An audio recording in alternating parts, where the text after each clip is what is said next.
Otavalo.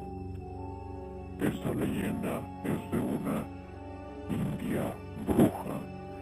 Es similar al cuento de Hansel y Gretel, el cual come niños a cambio de darles dulces. Ja, ja, ja, ja.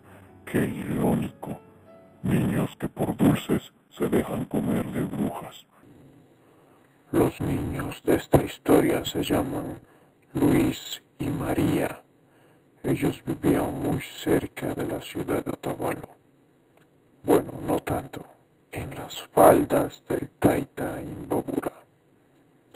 Vivían con sus padres, que no eran la gran cosa, especialmente con su madrastra, la cual no los quería mucho.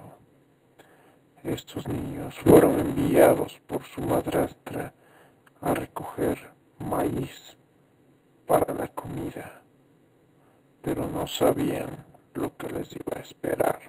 Se dieron cuenta ya Darle Anfel no puede contar más, se apagó su voz, jijiji, no dan más.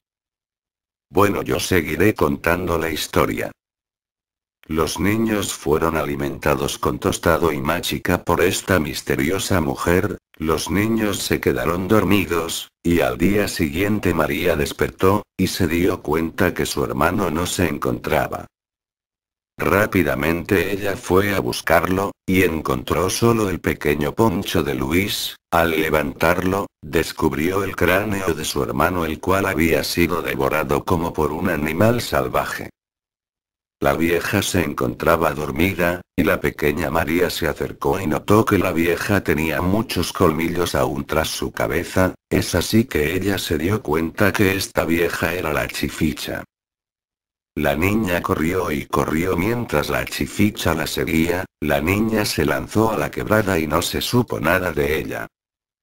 Esta es una historia muy conocida en Otavalo, y la Chificha aún vive en las laderas del Imbabura. Si piensan que es una leyenda, los reto a que duerman una noche en este lugar a ver si amanecen con vida, jajajaja. Bueno, amigos, espero que se hayan espantado un poco con el cuento de la Chificha. Vayan y visiten Imbabura y acampen allá. Ja, ja, ja, ja, ja. Si ponen muchos likes haremos más videos de terror. Ja, junto a Darle Anfel y el mago de Anfel. Qué bueno, no me comieron. Ja, ja, ja, ja, ja, ja. Soy un qui muy afortunado. Nos vemos en otra oportunidad. Chao, amigos de YouTube. Ja, ja, ja, ja, ja, ja.